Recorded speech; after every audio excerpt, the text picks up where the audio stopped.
Magandang araw po guys. Sa video na ito ay magluluto po tayo ng tinula ng manok. Pero una sa lahat, yung manok na gagamitin natin ay pinupukta muna natin ng bagya dito sa kawali para maging mas masarap po siya.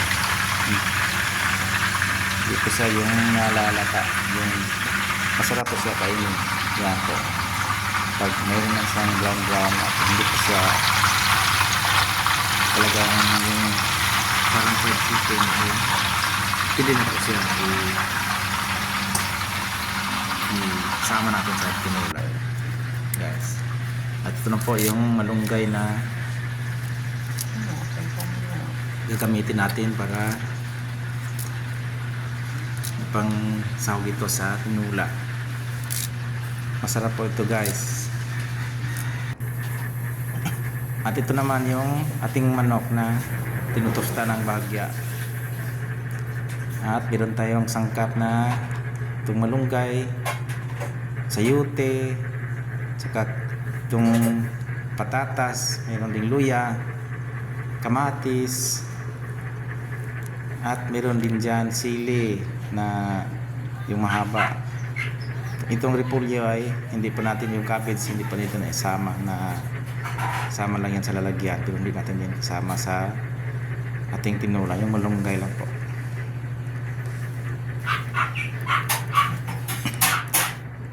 At ito yan na yung ating mga ingredients para sa ating tinolang manok.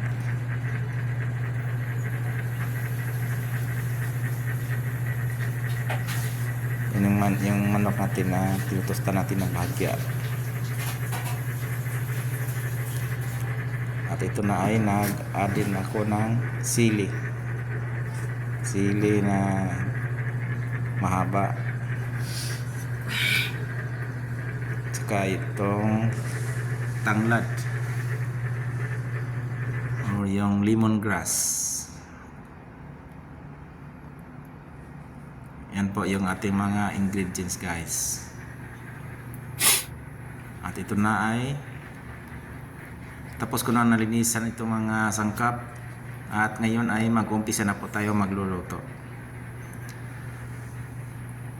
Yan po yung luya na pinisa po natin pagkatapos ng balatan.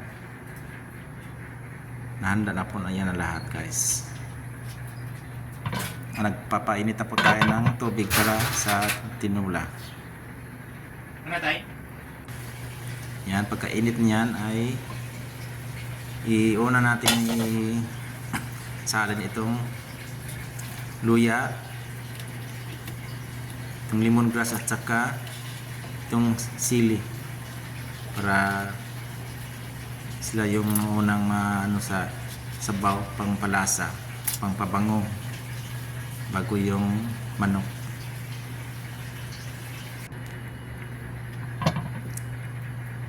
At tinitimplahan natin na rin natin ng matik sarap at saka itong meron pa tayong pork cubes para mayroon siyang lasang medyo baboy din, saka asin. Yan yung timpla po natin guys. Simple lang po yan, pero masarap po. Ayan na. Pagkatapos ng kumulo ay susunod na po natin itong manok. Yan ay salin na po natin itong manok para mauna na po siya, para tuloy na po siyang maluto. Kasi bahagya lang po yung pagtutusta natin dyan sa mantika. Kuluin muna natin para maluto siya. Tapos itong itong sayote at saka itong patatas ay sunod na rin para maluto.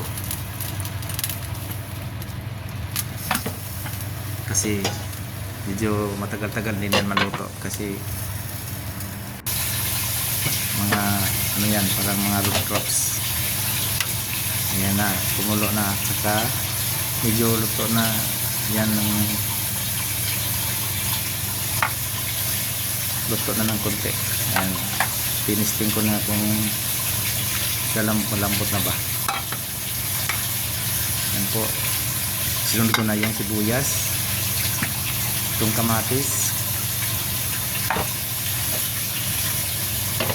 saka halo-haloin lang. Tapos na yan timplahan guys. Tinimplahan na yung sabaw niyan ay lasang-lasa na po. Yan po yung ating tinola na mayroon ng malunggay. Nilagyan ko na ng malunggay. Hindi ko na naipakita pero andyan na talaga. Yan na yung ating tinolang manok na napakasarap at mabango guys. At dito na lang yung ating vlog. At maraming salamat po sa pagsusubaybay. God bless po sa ating lahat.